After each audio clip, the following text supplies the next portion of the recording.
Well, welcome to Complete Car and welcome to this. This is the new BYD Atto 2. This is a hugely important car for BYD in Europe and particularly in Ireland because it is obviously a fully electric vehicle, as BYD tends to make, although it is branching out into hybrids and plug-in hybrids as well these days. But this is going into a very, very big sector of the car market. This is going into that B SUV market. So it's compact crossovers. It's going up against the likes of the Toyota Yaris Cross and the Renault Captur and the Nissan Juke, and fully electric incoming rivals like the Opel Frontera and the Citroen C3 Aircross. And of course, those both have fully electric models, as is this, and they'll all be coming in and around that sort of crucial €30,000 price mark. We haven't got precise pricing for this yet. It doesn't arrive in Ireland until June, July-ish, so we won't get final prices and specs until closer to that time, but it will be in that ballpark. It will be around about the €30,000 mark for the basic active model. As you can see, it's quite a nice looking car. I think you can see that BYD has been kind of magpieing ideas from other car makers. There's a lot of the Atto 3 here in the front styling, but also a little bit of Honda around the lights and around the sharp edges of the bonnet. If you look down the back, there's a little touch of smart about the way the roof comes down to the rear pillars, but there are more unique touches too, such as the brake lights, which have an LED light up signature that forms the shape of a Chinese knot, and that's very distinctive to BYD. This one also comes in quite a nice color. This is hiking green. There are plainer greys and whites and blacks available too. Now, it's a very, very well equipped car. If it comes in at that €30,000 price mark, this is going to put the cat amongst the pigeons to an extent, because while it will be similarly priced to the likes of the Opel and the Citroen, it will be much better equipped as standard, and I think much higher quality too. But let's go and take a look at the cabin and we can dive into that a bit more. Well, here in the front of the Atto 2, if this is going up against the likes of the Frontera and the C3 Aircross, the first thing you notice is it looks and feels like a much more high quality product than either of those. Both of those cars are sort of built down to a price and they feel it inside. This is quite the opposite. It's not quite premium, but it's getting there. It's very attractively styled. You get this new BYD steering wheel with a sort of squarish center and some very handy proper physical buttons on the wheel, not touch sensitive controls. That's a big step up.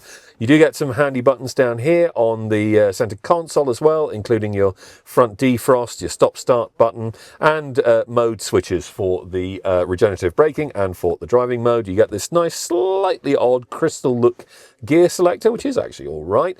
You do get a wireless charging pad. That will come as standard. That's quite fast charging as well. 2 cup holders. There's some storage here underneath the armrest, and there's more storage down here underneath the center console. That's all good and practical. Oh, and actually, worth pointing out, the door bins are quite good sized as well. Where this Atto 2 makes a big improvement on other models in the BYD range is here on the touchscreen. Now, it looks very similar, and as you'll see, it does the same rotating trick that we've seen in other BYD models, which is a little bit of a gimmick, but I mean, you know, keep the kids happy in a traffic jam, won't it? But what's a big step up is here at the bottom of the screen, you've got this bar, which includes your heating, ventilation, and air conditioning controls. Now, previously with BYD models, if you had your phone connected and you were running Apple CarPlay or Android Auto, that would disappear. Now it stays on. So it's much, much easier to access heating controls when you're on the go and you're using your phone. There's some other nifty touches as well, though. First of all, you can customize this. You can move bits around. You can add other things. There's also a customizable drop-down menu, which, of course, is not going to work for me now that I'm trying to do it, but it does drop down from the top of the screen. You can put shortcut buttons there. That makes it a bit easier to use. A really nice touch, though, is if whatever screen you happen to be on, if you want to change the cabin temperature, BYD has now given the screen a multi-touch function. So you just take your 3 fingers and you swipe them up and down the screen, and that is working for me now, as you can see. You can change the cabin temperature by doing that, and if you do it the other way, you'll change the fan speed. So that's all really handy, and it just makes it much, much easier to use and much, much simpler, particularly when you're driving. Now, the front seats are very comfortable. Should get vegan leather as standard. I mean, vegan leather, it's vinyl, basically. But it should come as standard. As I say, we haven't got Irish specs yet, so I can't say that for certain, but it should be. Very, very comfy, nice kind of high back, sporty bucket style seats. You won't be getting backache or numb legs on a long journey in this car. It is very, very comfy. We do need to check out the back seats though to see how practical it is as a family car, because that's what a lot of these cars are bought for. So here in the back of the Atto 2, space is really very generous. I mean, that seat, that's set for my driving position, and I'm quite big, and yet I can sit back here. I've got plenty of knee room, plenty of headroom too. I mean, you can see where the roof dips down here because it has to accommodate the blind for that big standard panoramic glass roof. But even so, that's decent headroom for the back of a compact crossover like this. And again, you've got nice comfy seating with this nice man-made leather upholstery. It all looks and feels really good, really comfy, and I don't think you're going to be bothered about being back here on a long journey whatsoever. It's also very practical. You've got split level seat pockets, so you've got smaller pockets here for your smaller electrical items and bigger pockets here for other stuff.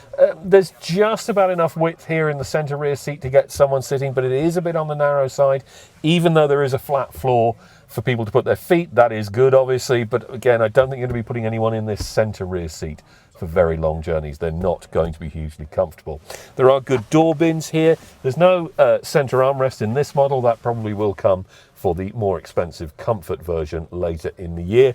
But you do get a reasonably sized side window. The sill is a little bit high. If you have small children back here, they might struggle to see out a little bit, but for taller passengers, it's absolutely fine. The boot measures 400 litres and it's good. It's got a reasonably low loading lip and it's a good flat square space, so it competes very strongly with the likes of the Toyota Yaris Cross in terms of how much boot space there is. I think you can see this is a pretty practical all-round electric family car, but crucially we now need to get out on the roads, find out what it's like to drive and find out how the range holds up. So what's the Atto 2 like to drive? I mean, it's probably not going to come as a terrible surprise to you to learn that it's utterly conventional. I don't mean that in a bad sense particularly, it's just not what you'd call a thrilling car to drive. Now 170 horsepower going through the front wheels from that 130 kilowatt electric motor, that's decent power, and you do get perfectly respectable performance. 7.9 seconds to get to 100 kilometers an hour, that's not bad at all. And it does that very nice electric motor thing of giving you plenty of, well, what you would have called in-gear punch in the old days if it actually had more than one gear, but you know, it just surges along quite nicely.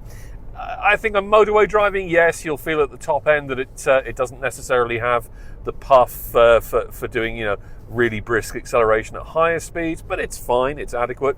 And it is, of course, as BYD keeps reminding us, very much an urban SUV. It's designed for in-town use. And when you do that, when you drive it in town, it is quite good because there's decent all-round visibility, even if the door pillars are a bit on the big side. It's good. I mean, it's maneuverable, it's nippy, it's got a 10.5 meter turning circle.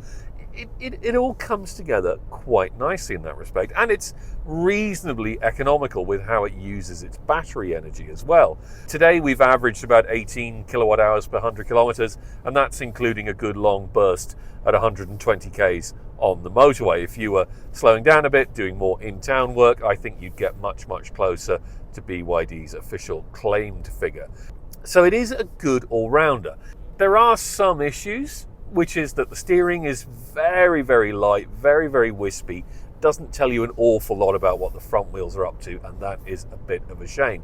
But actually, dynamically, it's pretty decent. It kind of scuttles around corners all right. The ride quality is very good. It's slightly springy, but not necessarily in a bad way, and it's quite refined. Not the most refined EV on the roads possibly, because it is at the end of the day an affordable car, but it's not bad, and it's certainly very decent by the standard of its class. Certainly if you consider that this car's big rivals are going to be the likes of the Citroen C3 Aircross and the Opel Frontera, this feels more sophisticated than those cars, particularly in how it drives. That's the driver attention warning, binging and bonging at me. It is one of those cars that does bing and bong a lot, as pretty much all of them do now, which is annoying, but you can turn most of it off. And actually, I have to say, the improvements to the touchscreen are very welcome. The fact that the air conditioning controls stay on all the time at the bottom of the screen, even when you're in CarPlay or Android Auto, that's really welcome. That makes it significantly less fiddly to use. The fact that you can customize those buttons that's much better. And the fact that you can do that 3-finger swipe thing to change the cabin temperature, just little touches like that just make this much easier to use, and it gives the Atto 2, I think, definitely the best screen of any BYD model currently on sale. Hopefully the other cars will get this as a software update in the coming months, because it's a big improvement. I don't think, as I said coming in, that this is an earth-shattering car, but I think for all that, it is quite a significant one, because this is a big part of the car market now, and a rapidly expanding part of the car market, not just in terms of being sort of, compact crossover SUVs. Obviously, those are hugely popular, whether they're electric or not, but the fact that this is a very good, very capable all-round electric car in that size, in that price range, the fact that it should be price competitive with the likes of the Opel and the Citroen. I mean, it'll have to be if BYD actually wants to sell any of them. The fact that, for that kind of money, it does feel more sophisticated. It feels, I wouldn't say it feels quite premium, but it definitely looks and feels much more upmarket and comfortable in here than it does in either the Opel or the Citroen. It's a really good step up in that sense. So BYD entering that market, bringing, this model with the 45 kilowatt hour battery and the 300 kilometer range, okay, that's maybe a bit limited. You probably will want to upgrade to the 432 kilometer comfort version that's coming later in the year, and that does change the game slightly, because that is a more expensive model that will be heading up towards €40,000. It won't quite get to €40,000. It'll probably be about 37-ish, but again, that's a significant amount more money. That moves the Atto 2 into a slightly different price category if you're looking at it from the point of view of that comfort model. BYD has been quite a big hit in Ireland, and obviously it's a huge brand globally, and particularly in China. There goes the driver attention warning again, because I keep looking over here at the camera. So I think BYD's might and muscle behind a car like this at this price range in this part of the market, and this is, as I said, becoming a key battleground in the car market, this size and type of car. That's a significant moment, I feel. And it's not like BYD's other products have been niche models in the past or anything, but this is moving right into the heart of the mainstream, right into the heart of the European car market and the Irish car market too. So yeah, this is probably, for all the fact that it's a compact and small car, this is probably quite a big moment for BYD. And it is a good thing. It's very competent. It's not exciting. It's not thrilling. Don't get that into your head. You're not going to wake up early in the morning to go and drive this thing.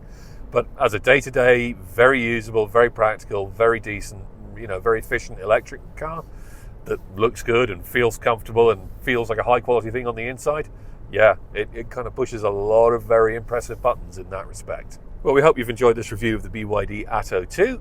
If you want to read reviews of other BYD models, and indeed other electric cars, and indeed every car currently on sale in the Irish market, do pop over to CompleteCar.ie and check out our main website. And while you're here on YouTube, please do like and subscribe, and check out our other videos, including tests of the new Fiat Grande Panda electric hatchback, which isn't a direct rival to this car, but nonetheless going to be one of the more significant new EVs arriving on the market this year.